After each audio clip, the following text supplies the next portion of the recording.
Hello kids. Good morning everyone. How are you? Hope you all are fine. Very good. Okay. Now we are going to start a new chapter today. As you can see the name I have written here, active and passive verbs. Okay. It's a new chapter for you. It's a new thing for you. But it's very easy and simple. Okay. Active and passive verbs. They are known by, as you can see, active and passive. They both are known as the voice of the verbs also, sound of the verbs. The action which is done by the verbs, the variation of that action are known as the voice of the verbs. The difference in doing that action is known as the voice of the verbs. ठीक है, तो उनको कहते हैं active and passive voice or active and passive verbs also. Okay, now see. How are they formed? What is the rule? How it works? Everything is here. Very easy it is. Now to make a sentence, first of all, what do we need? We need three things. To form a sentence, to make a sentence, we need three things. What are they? Subject, okay, plus verb and plus object.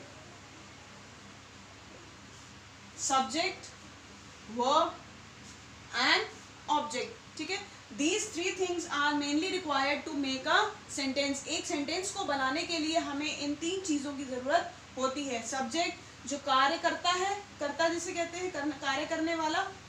Verb क्रिया जो होती है, and object जो उसका कार्य होता है. That is known as the object in English. Okay.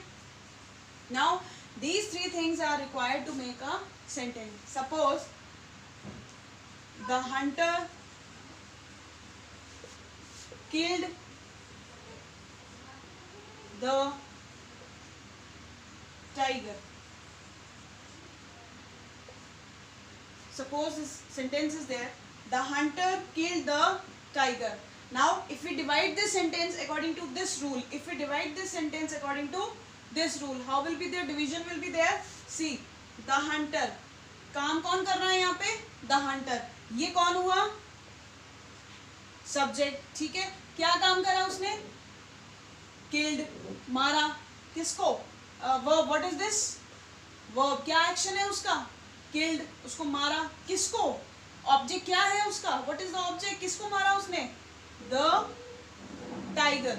So this is what known as the object. ठीक है? So the hunter killed the tiger. The hunter is the subject, killed is the verb, and the tiger is the object. So the sentence is in, this sentence is known as in active voice. Means here the action is directly done by the subject. Here the action is directly, here where the action is directly done by the subject, that type of sentence is known as active voice sentence. Okay, जहाँ पे काम action जो है वो कर्ता के द्वारा directly किया जा रहा है, उस एक्शन को, उस वॉइस को, उस वर्ब को कहते हैं एक्टिव वॉइस. ठीक है. नाउ इसी का पैसिव में चेंज करना है. We have to change it into passive. It's very simple. Again बहुत इजी प्रोसेस है. कैसे करेंगे? How we will change? I will tell you. First, for this, again you have to see the, understand the rule. ठीक है. Again I am writing once again subject plus verb plus object. This is the rule. ठीक है. Now we have to change it into passive. अब passive के लिए क्या करना होता है? See what I am doing. ये यहाँ आ जाएगा, ये इसकी जगह पे चला जाता है. मीन्स ऑब्जेक्ट यहाँ पे आके सब्जेक्ट बन जाएगा, सब्जेक्ट यहाँ से जाके ऑब्जेक्ट बन जाएगा. With the help of example it will be clear to you, है ना? Okay, I am showing to you the same example which I have written. क्या था वो example? The hunter killed the tiger. The hunter killed the tiger. This was the example. ठीक है. Now according to this rule we have to change it. ठीक है. अब object क्या है? यहाँ लाना है. This is the object. ठीक है. ये इधर आ जाएगा तो क्या बन जाएगा? The tiger. Now there will be a change in the verb also. अब यहाँ पे जब हम पैसिव में चेंज करते हैं, we need to add a helping verb according to the tense. Now killed है, the sentence is in which tense? It is in past tense. ठीक है, और past tense की helping verbs क्या होती है? Was and were. So tiger is one. What will come here? Was. The tiger was, ठीक है, killed. Now इसको यहाँ जाना है, ये सब्जेक्ट को ऑब्जेक्ट की जगह पे जाना है, तो द हंटर आएगा. बट उससे पहले हम एक प्रेपोजिशन ऐड करते हैं, वो होती है बाय. Bye the hunter. हो गया, done. See now the tiger यहां से यहां आया, ठीक है, हमने ये हेल्पिंग वर्ब ऐड करी. This is known as the helping verb. अब ये क्या बन गया? सब्जेक्ट. ठीक है, this is the main verb. This is known as agent. क्या कहते हैं इसको? एजेंट. जब हम पैसिव में चेंज करते हैं, नॉट इन एक्टिव, जब हम पैसिव में चेंज करते हैं, we use this by preposition, इसको कहते हैं एजेंट. ठीक है, और लास्ट में ये सब्जेक्ट इधर गया, दिस इट बिकेम ऑब्जेक्ट, ये ऑब्जेक्ट बन गया. ठीक है, so now the tiger was killed by the hunter. See now see the meaning of both the sentences. The meaning is same, just the process, the method of doing the action is changed. How? The hunter killed the tiger.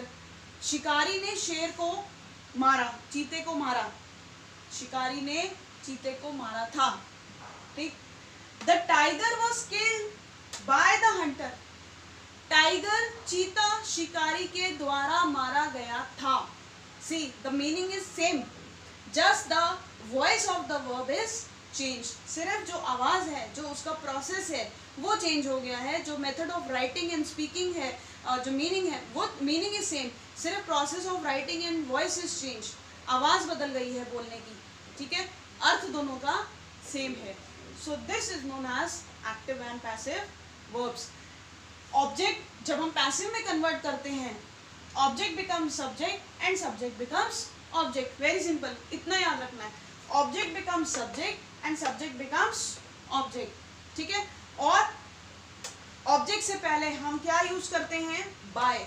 It is known as agent. इतना याद रखना है. Bye, bye से पता चलेगा कि passive sentence बना है.